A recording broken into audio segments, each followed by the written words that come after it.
A public defender is an attorney employed by the community and responsible for giving legal aid without cost to any person who seeks it and is financially unable to employ private counsel.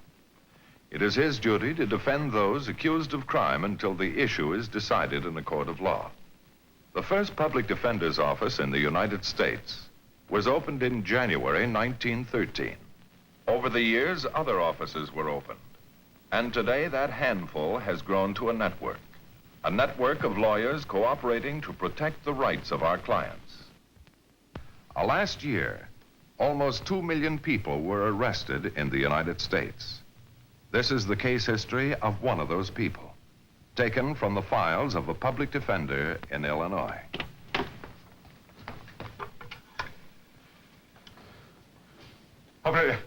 Get me the police. The police!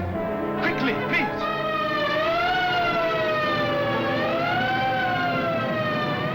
The diamond ring, and earrings, and the pin, so big. 5 diamonds. Oh, there she is. That's the girl. She stole honest jewelry. Arrest her. No! No! My daughter. She wouldn't steal anything. Bertha Polaski, age 18, birthplace Warsaw, Poland. Charged grand theft property. My office was assigned to defend Bertha Polaski. My first stop, as usual, was police headquarters. Hiya, Marty.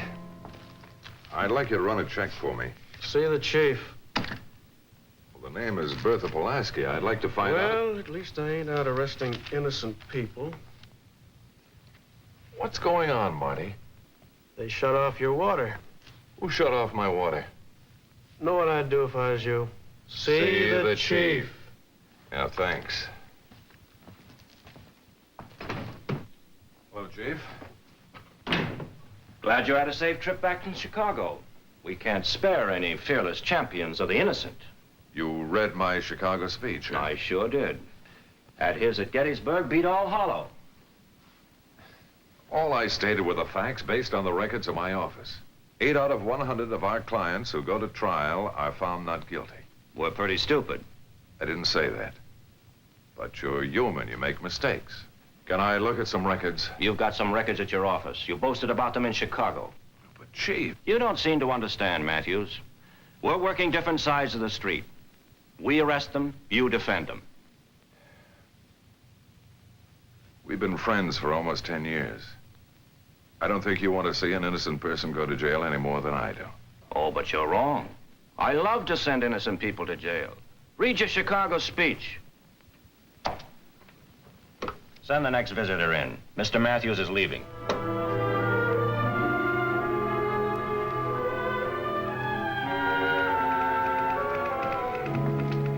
Hi, Betty. Good morning, Mr. Matthews. My early frost this year. Which innocent prisoner would you like to check on? Hi, Bart. Careful, George. Say hello to me, and they're liable to shut off the immigration service, too. Betty, can I have the booking slip on Bertha Polaski? The Polaski girl's a client of mine, George. We're putting a hold on her. Oh, what for?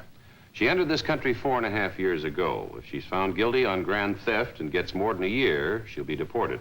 Where to? France. But she's not French. That's where she entered from. But there aren't enough jobs for the French. How's she gonna live? Bart, I didn't make the law.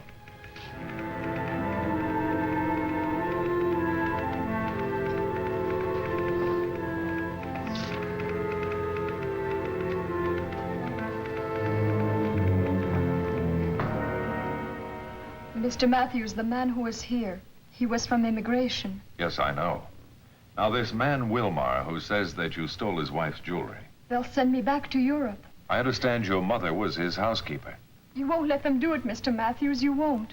Miss Pulaski, would you mind answering my question, please? I'm sorry. Your mother was Wilmar's housekeeper? Since he brought us to America. I see. And did you get along with Mr. Wilmar? Mr. Wilmar and his wife were very nice. Bertha, did you take that jewelry? No, Mr. Matthews, I swear I didn't. You don't believe me. Well, it is rather hard to believe. A man brings you to this country, treats you well for 5 years, and then suddenly, according to you, lies and has you arrested. Doesn't make sense. Bertha, are you holding something back? You have to tell my mother About what? why Mr. Wilmar is mad at me. I'll try not to. Since Mrs. Wilmar died 3 years ago, her room has been kept the same. Her clothes, hats, everything, just the way she left it. That's the room the jewelry was stolen from? I didn't steal it. I went to get a book. He found you in his wife's room. I was by the bookcase. I didn't hear him come in. Oh, I'm sorry. It's all right, Bertha. I was only going to read a book. I didn't touch anything. It's all right, Bertha. Wait a minute. It's late. A minute, please. You very pretty girl. Thank you. I like you. Talk to me. It's late. My mother, she's waiting for me. She is sleeping. Come. Sit with me by the fire. But there is no fire, Mr. Wilmar. It was when Anna was alive. Come, sit down. Anna wouldn't mind you sit in her chair. Tomorrow. You know what tomorrow is? No. Anniversary. We've been married 24 years. Anna's jewelry. I get it from the deposit box. We have the party, huh? Just you and me, Bertha. You wear the jewelry instead of Anna. All right?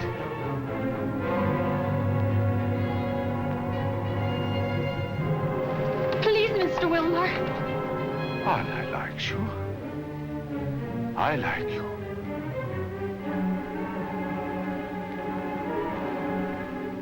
Please, Mr. Wilmar. Come, the anniversary kiss.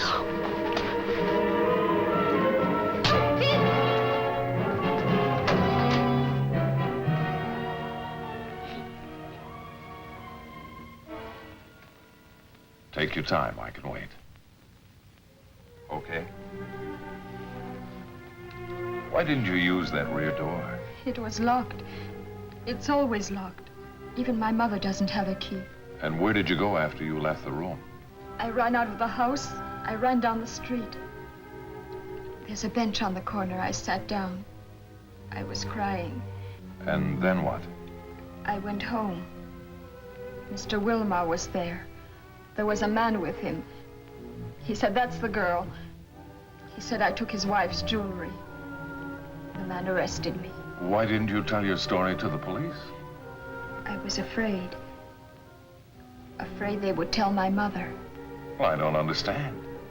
During the war, my mother and I first lived in Poland, then Czechoslovakia, then Italy, then France.